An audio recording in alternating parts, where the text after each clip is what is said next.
Hello students, welcome back to another video. अगर आप लोग बीए बीएससी बीकॉम कर रहे हैं और फर्स्ट ईयर के फर्स्ट सेमेस्टर में हैं, तो जो आपको को करिकुलर पेपर देना होगा बीए बीएससी बीकॉम के फर्स्ट सेमेस्टर में, वो है फर्स्ट एड एंड हेल्थ।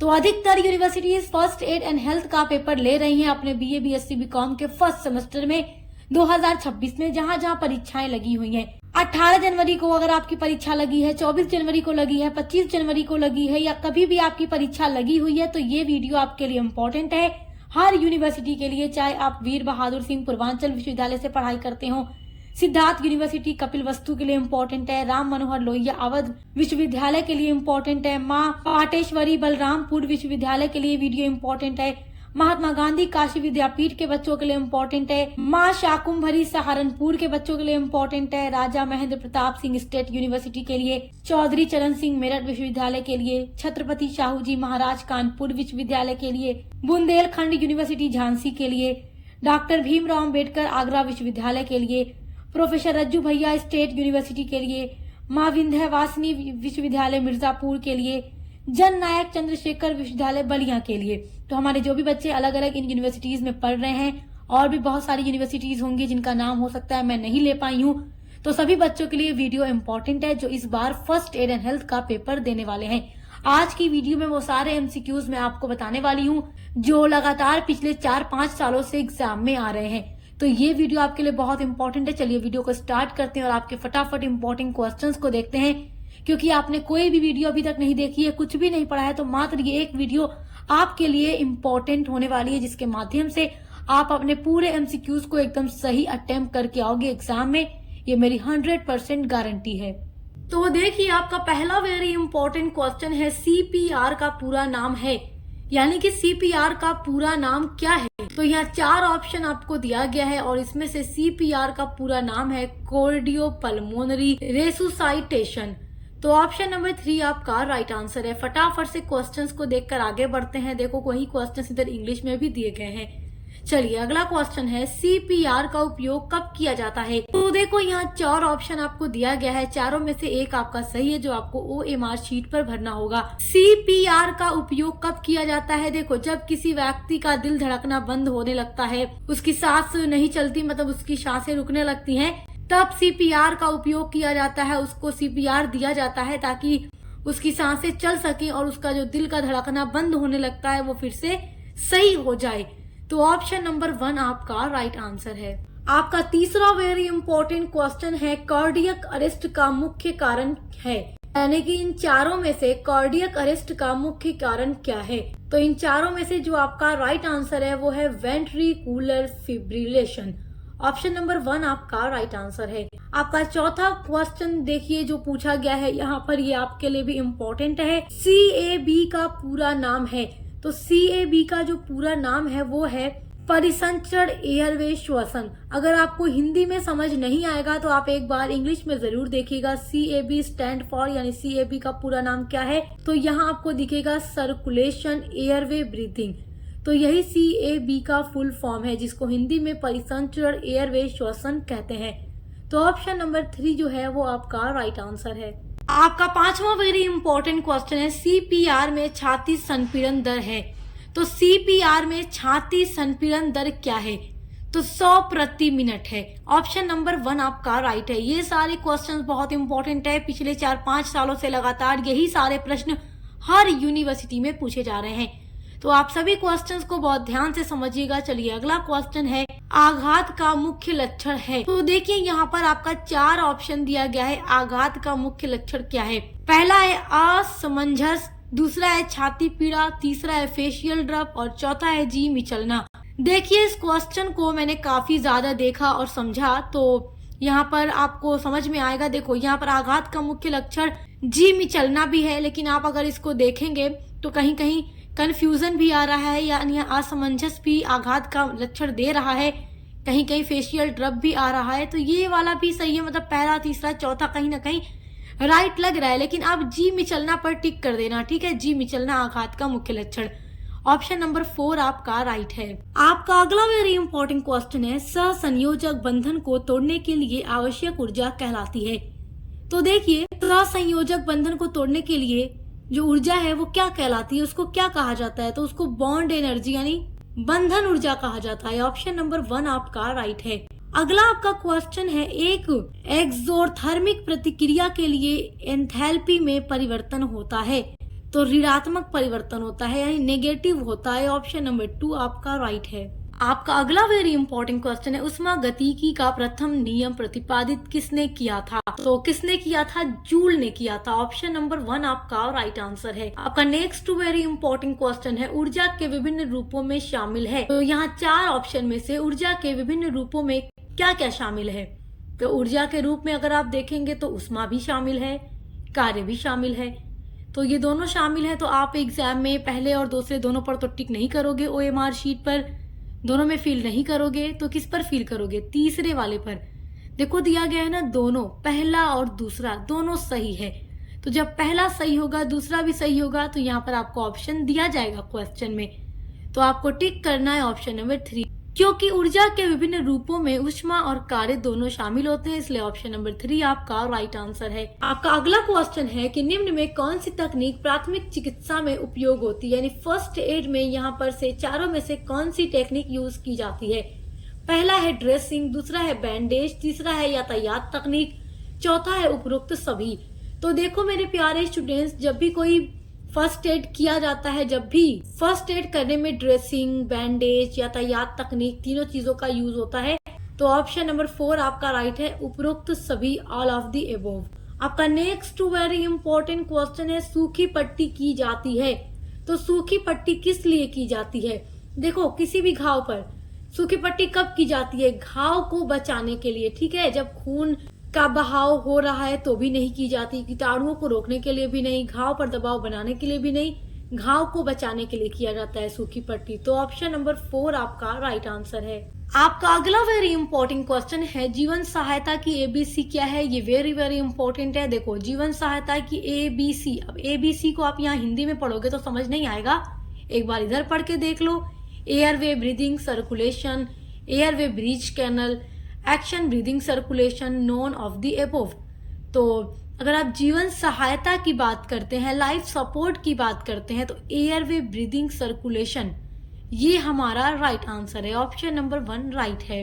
अगला है, एक कुशल ड्रेसिंग होती है, जो ड्रेसिंग की जाती है किसी भी घाव पर, तो वो कैसी ड्रेसिंग एक कुशल होती है, तो नमी के साथ जो की जाती है वो अच्छी ड्रेसिंग होती है, कुशल ड्रेसिंग होती है जिसमें नमी भी हो, तो ऑप्शन नंबर 4 हमारा राइट आंसर है। आपका अगला वेरी इंपॉर्टेंट क्वेश्चन है, प्राथमिक चिकित्सा का मुख्य उद्देश्य है, तो ऑप्शन नंबर 1 है रक्षित जीवन और अंग, ये भी प्राथमिक चिकित्सा का यानी फर्स्ट एड का एक उद्देश्य है। दूसरा आपका ऑप्शन है आगे की चोट को सीमित करने के लिए। आगे की चोट यानी कि देखो अगर आपके सामने ही किसी इंसान को रोड पर अचानक कुछ हो जाए, चोट लग जाए, एक्सीडेंट हो जाए, तो आप रोड पर देखते हैं कि सारे लोग इकट्ठा होकर फौरन उस इंसान को हॉस्पिटल पहुंचाने की कोशिश करते हैं। क्यों? और जब तक हॉस्पिटल नहीं पहुंच पाते तो जो भी चीजें मतलब मिल सकती हैं आसपास, उससे उसका फर्स्ट एड किया जाता है। क्यों किया जाता है? ताकि आगे की जो चोट है उसको सीमित किया जाए। अगर इंसान को वैसे ही छोड़ दिया जाए तो उसका घाव और भी बढ़ने लगेगा, तो फौरन से फर्स्ट एड किया जाता है ताकि आगे जो भी उसकी चोट है उसको सीमित कर दिया जाए। तीसरा उद्देश्य होता है फर्स्ट एड का रिकवरी को बढ़ावा देना। तो आपका चौथा वाला है उपरोक्त सभी, क्योंकि प्राथमिक चिकित्सा का मुख्य उद्देश्य ये तीनों ही है, तो इसलिए हम टिक करेंगे उपरोक्त सभी, ऑल ऑफ द एबोव पर। ऑप्शन नंबर 4 राइट आंसर है। अगला क्वेश्चन है, मेडिकल फर्स्ट एड में ड्रैब से आशय है। ड्रैब यानी DRAB से क्या आशय है? तो यहाँ पर देखिए, danger response airway and breathing. Medical first aid में ड्रैब से आशय क्या है? Danger response airway and breathing. Option number 1 हमारा राइट है। ये वाला क्वेश्चन बहुत इंपॉर्टेंट है हर यूनिवर्सिटी के लिए। अगला इंपॉर्टेंट क्वेश्चन है, निम्न फर्स्ट एड को क्रमबद्ध कीजिए। तो यहाँ पर दिया गया है रीस्टोर ब्रीदिंग, दूसरा है गंभीर रक्तस्राव बंद करना, तीसरा है झटकों का इलाज, चौथा है नवीनतम मेडिकल सहायता लेना। तो यहाँ पर दिया गया है, इसको एक क्रम में कीजिए कि जब भी फर्स्ट एड किया जाता है तो इन चारों में पहला काम क्या किया जाता है, दूसरा क्या किया जाता है, तीसरा क्या किया जाता है और चौथा क्या किया जाता है। तो यहाँ पर आपको नंबर दिया गया है, उसके हिसाब से सेट कर देना है। तो जब आप इसको पढ़ोगे तो आप यही समझते हो कि सबसे पहले रीस्टोर ब्रीदिंग यानी कि अगर इंसान की सांसें रुकने लगे तो सीपीआर का यूज करके उसके दिल के धड़कने को सही किया जाता है, उसकी सांसें चलने लगे। उसके अलावा गंभीर रक्त स्त्राव को बंद करना, यानी कि अगर तेजी के साथ ब्लीडिंग हो रही है तो उसको रोकने की कोशिश की जाती है। झटकों का इलाज किया जाता है और जो भी नवीनतम मेडिकल सहायता है उसको लिया जाता है। तो एक सीक्वेंस में अगर हम देखें फर्स्ट एड को, तो ये एकदम सीक्वेंस में ही ऑप्शन आपका दिया गया है। तो दूसरे वाले पर आपका है 1 2 3 4, यानी एक सीक्वेंस में 1 2 3 4, तो टिक करेंगे दूसरे वाले पे। अगर मान लीजिए कि यही इधर उधर होता तो आप चेक करते पहले पर कौन आएगा, फिर इसमें चेक करके वो आप टिक करते, बट यहाँ पर एकदम सीक्वेंस में दिया गया है तो ऑप्शन नंबर 2 राइट है। आपका अगला क्वेश्चन है WHO के अनुसार साबुन से हाथ धोने की अवधि है। तो देखो WHO के अनुसार साबुन से हाथ धोने की जो अवधि है 20 से 30 सेकेंड है। तो ऑप्शन नंबर 1 आपका राइट आंसर है। आपका अगला वेरी इंपॉर्टेंट क्वेश्चन है, हाथ धोने की प्रक्रिया में कितने स्तर हैं? तो 7 स्तर हैं। ऑप्शन नंबर 2 आपका राइट आंसर है। आपका अगला वेरी इंपॉर्टेंट क्वेश्चन है, जो शब्द हाइजीन है वो शब्द हाइजिया से लिया गया है, जिसका अर्थ है, तो जो हाइजीन शब्द है वो हाइजिया शब्द से बना हुआ है, वहीं से लिया गया है। तो हाइजिया शब्द का अर्थ क्या है? ऑप्शन नंबर 1 है शुद्धता, ऑप्शन नंबर 2 है अच्छी तरह से रहना, ऑप्शन नंबर 3 है स्वस्थ रहना, ऑप्शन नंबर 4 है उपरोक्त में से कोई नहीं। तो हाइजिया का अर्थ है अच्छी तरह से रहना, ऑप्शन नंबर 2 राइट है। नेक्स्ट क्वेश्चन है, व्यक्तिगत स्वच्छता सहायक होती है। तो किसमें सहायक होती है? जो व्यक्तिगत स्वच्छता है यानी पर्सनल हाइजीन, किसमें सहायक होती है? तो सबसे पहली चीज की आकर्षक व्यक्तित्व बनाने में। अगर आप अपने आप को स्वच्छ रखते हैं, साफ सुथरा रखते हैं, एकदम सही से जैसे स्वच्छता बनाई रहनी चाहिए, अगर आप अपने आप को बिल्कुल वैसे रखते हैं तो आपका जो व्यक्तित्व है, पर्सनालिटी है, वो अट्रैक्टिव होगी। तो पहली चीज तो ये हो गई। दूसरा ऑप्शन है वैचारिक स्थिरता प्रदान करने में। तो आपको वैचारिक स्थिरता भी पर्सनल हाइजीन प्रोवाइड करेगा। तो ऑप्शन नंबर 2 भी राइट है। तो जो व्यक्तिगत स्वच्छता है वो इन दोनों ही चीजों में सहायक होती है। तो ऑप्शन नंबर 3 पर दिया गया है, दोनों, पहला और दूसरा दोनों सही है, तो टिक हम करेंगे तीसरे पे, ऑप्शन नंबर 3 राइट है।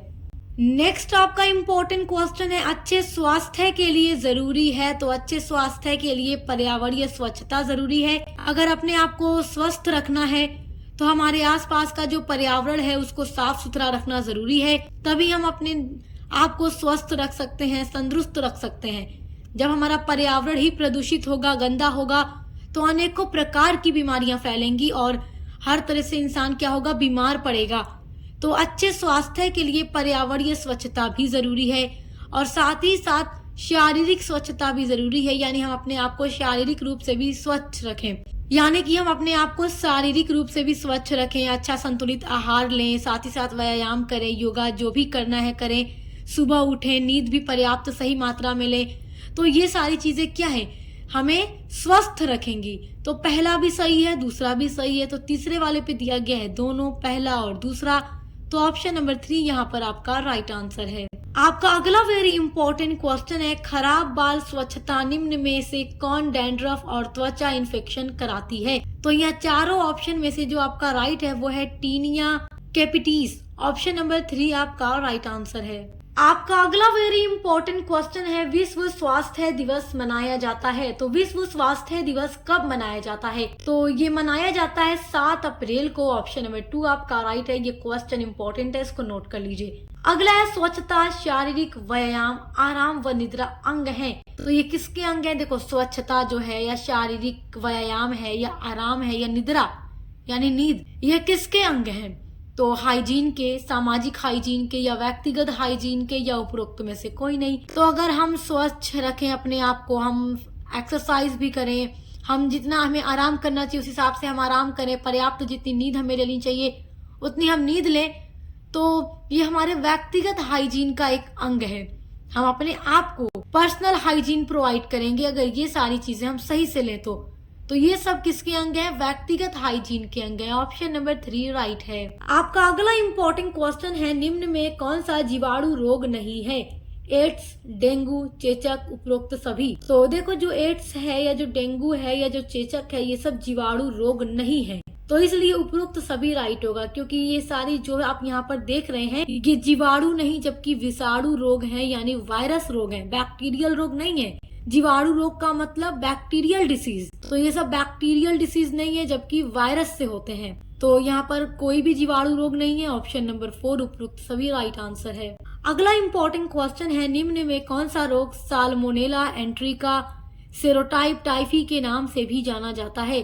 तो आप तो अपना ऑप्शन पकड़ के ही जान जाओगे, क्वेश्चन में ही टाइफी आया है और टाइफी यानी टाइफाइड, तो ऑप्शन नंबर 1 राइट है। टाइफाइड को ही इस नाम से जानते हैं, तो ऑप्शन नंबर 1 राइट है।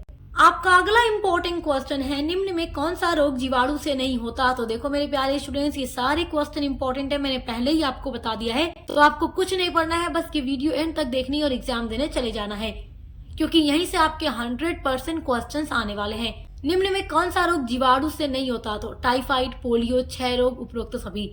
तो इन चारों में से कौन सा है जो जीवाणु से नहीं होता? तो देखो, जो पोलियो है वो जीवाणु से नहीं होता क्योंकि ये वायरस यानी विषाणु से होता है। बाकी टाइफाइड और क्षय रोग जीवाणु से होते हैं। तो प्रश्न पूछ रहा है कौन सा रोग जीवाणु से नहीं होता, तो पोलियो जीवाणु से नहीं होता। अगर यही पूछ दे कि विषाणु से कौन सा रोग होता है तो आपका पोलियो सही हो जाएगा, लेकिन यहाँ जीवाणु से नहीं होता तो पोलियो, क्योंकि ये विषाणु रोग है। ऑप्शन नंबर 2 राइट है। अगला इंपॉर्टेंट क्वेश्चन है, संक्रामक रोग का मुख्य कारण है?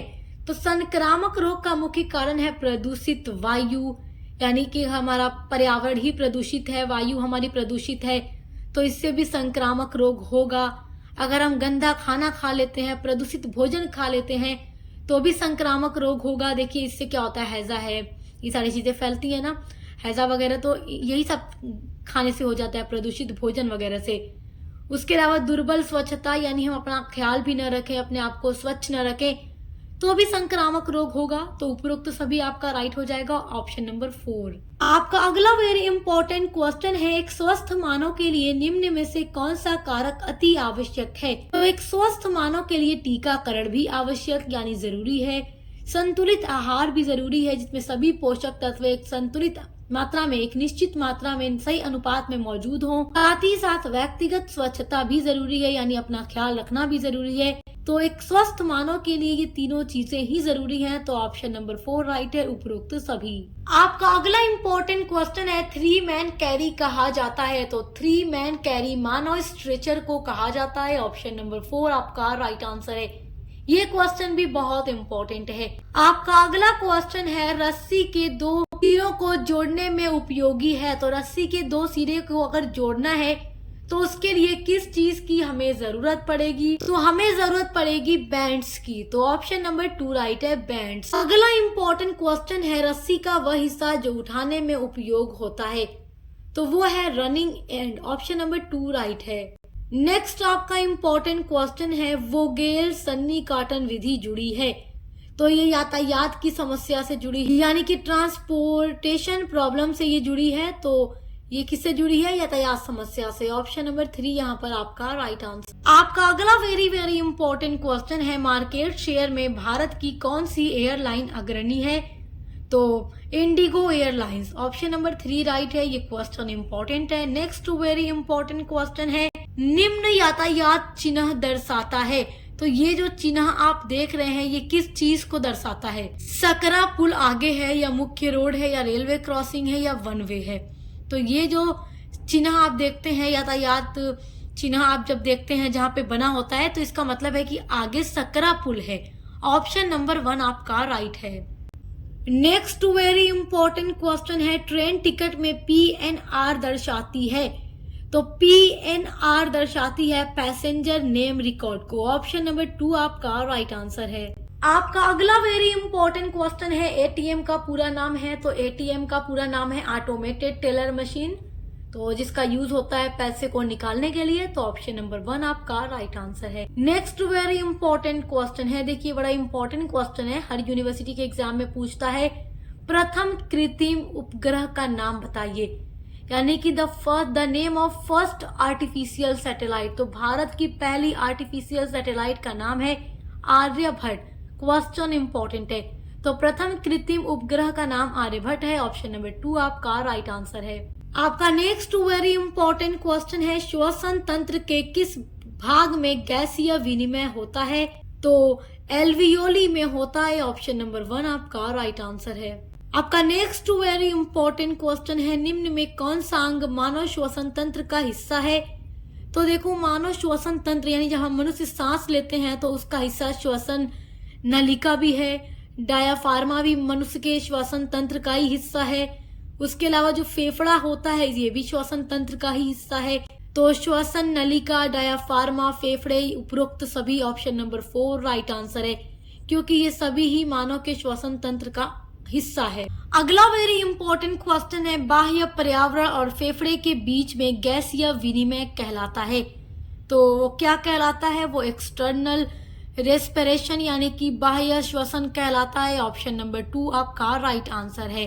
अगला वेरी इंपॉर्टेंट क्वेश्चन है, निम्न में से कौन सा अंग एसी की भांति कार्य करता है? तो हमारे शरीर में वो कौन सा अंग है जो एसी की भांति कार्य करता है? तो वो अंग है नेजल चैम्बर। ये नेजल चैम्बर क्या होता है? जो हमारे नाक का 2 छेद होता है, नाक में देखो हमारे 2 छेद होता है ना, तो उसी को नेजल चैम्बर कहा जाता है, जो एसी की भांति कार्य करता है। तो ऑप्शन नंबर 3 आपका राइट आंसर है। आपका अगला वेरी इंपॉर्टेंट क्वेश्चन है, केंचुए में श्वसन का मुख्य अंग है। तो जो केंचुआ होते हैं वो अपनी स्किन से ही सांस लेते हैं। तो ऑप्शन नंबर 1 राइट है, त्वचा। Next very most important question है, फेफड़े के चारों तरफ पाई जाने वाली झिल्ली क्या कहलाती है?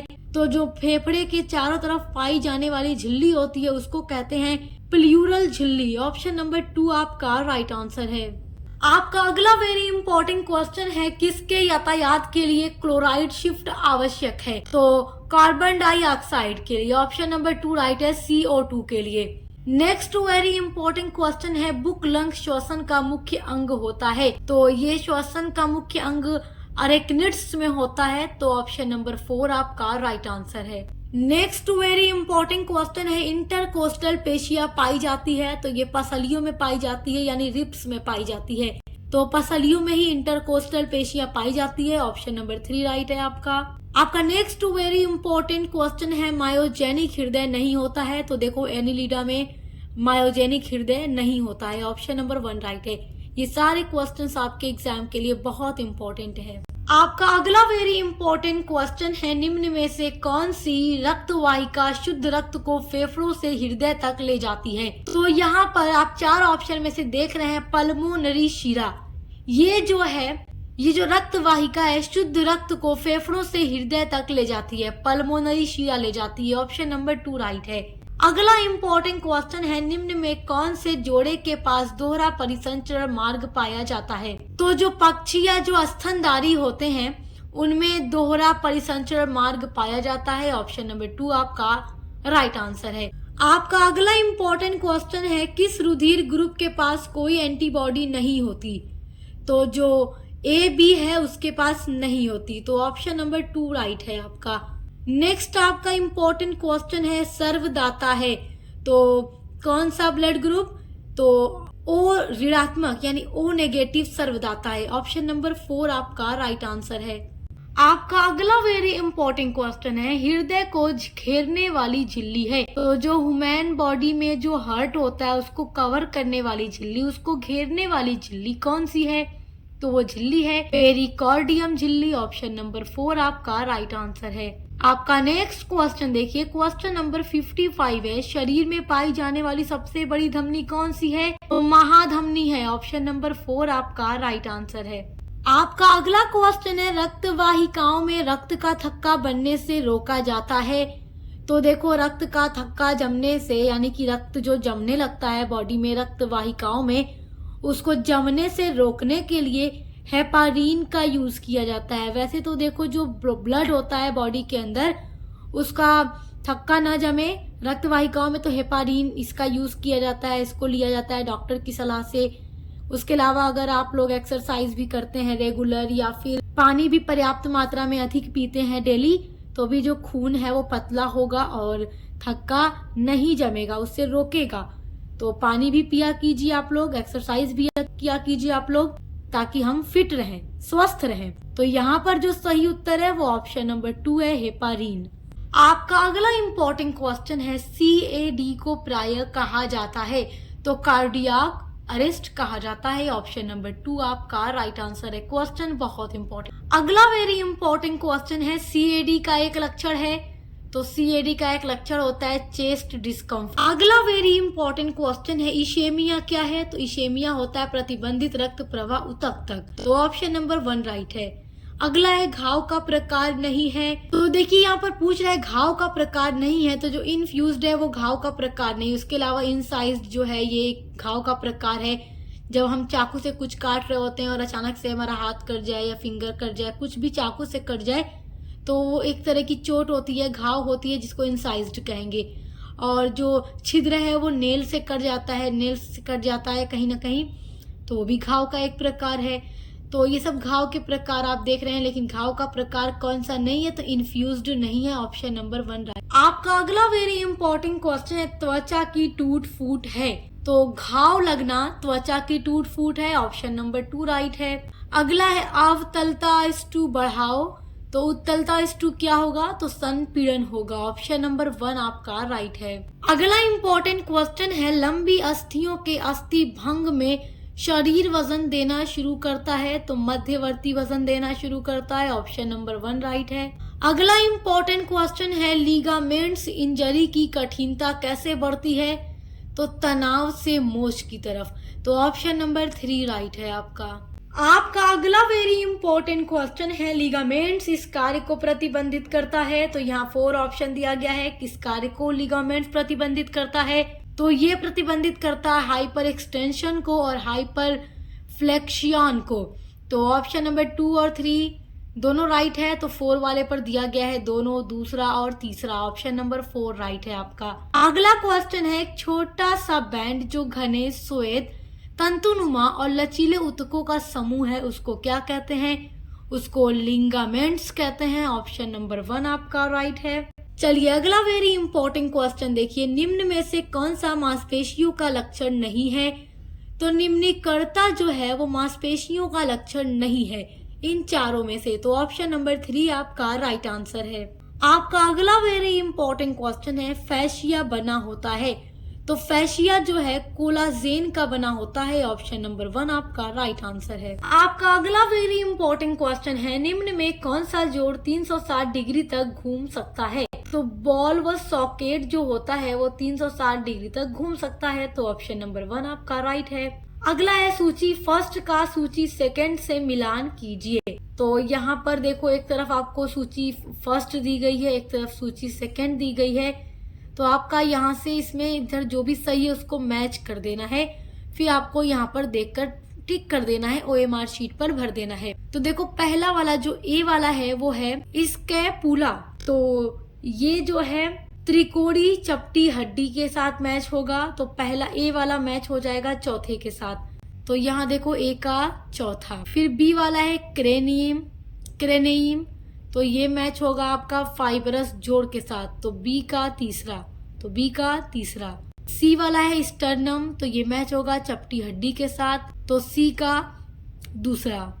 फिर बचा डी वाला, तो ये मैच करेगा ए वाले पहले वाले के साथ, तो डी का पहला। तो जैसे मैच होगा वैसे ही आपको चेक करना होगा, उसके बाद अपने OMR शीट पर भर देना होगा। यहाँ पर जो हम मिलान करते हैं उसमें आपका पहला ऑप्शन ये वाला राइट है, ऑप्शन नंबर 1। आपका अगला क्वेश्चन है, एटिलस और एक्सिस के बीच पाए जाने वाला जोड़ क्या कहलाता है? तो सिनोवियल, ऑप्शन नंबर 4 है सिनोवियल। एटलस और एक्सिस के बीच पाए जाने वाला जोड़ जो है वो सिनोवियल है, ऑप्शन नंबर 4 आपका राइट आंसर है। अगला क्वेश्चन है, प्रत्यास्थ उपास्थि पाई जाती है, तो यहाँ पर राइट है पिन्नी स्तनधारी की, ऑप्शन नंबर 2 राइट है आपका। अगला है, मैलियस हड्डी पाई जाती है, तो ये मध्य कड़ में यहाँ पाई जाती है मिडल ईयर में। आपका अगला क्वेश्चन है, मानव के मेरुदंड में कितनी हड्डियां होती है? तो 33, ऑप्शन नंबर 1 राइट है। अगला है, एक वयस्क मानव के पास कितने दंत होते हैं? तो 4 होते हैं, ऑप्शन नंबर 4 आपका राइट आंसर है। तो मेरे प्यारे स्टूडेंट्स, आज की वीडियो में पूरा 75 क्वेश्चंस मैंने आप लोगों को बताया है जो आपके एग्जाम के लिए बहुत इंपॉर्टेंट है। जिस यूनिवर्सिटी में परीक्षाएं लगी हुई हैं सभी बच्चों के लिए इम्पोर्टेंट है, जो 2026 में एग्जाम दे रहे हैं और आगे 27 में भी एग्जाम देंगे तो उनके लिए भी इम्पोर्टेंट है, क्योंकि हर साल यही क्वेश्चंस हर यूनिवर्सिटी में पूछे जाते हैं। तो आप इसके अलावा भी BA में कोई भी अपना सब्जेक्ट पढ़ते हैं उसके लिए सक्सेस मास्टर पॉइंट पर विजिट जरूर कीजिएगा। ये एक ऐसा चैनल है जहाँ पर बीए के हर एक सब्जेक्ट की क्लासेस न्यू सिलेबस के अकॉर्डिंग कराई जाती हैं। अब मिलते हैं अगले वीडियो के साथ।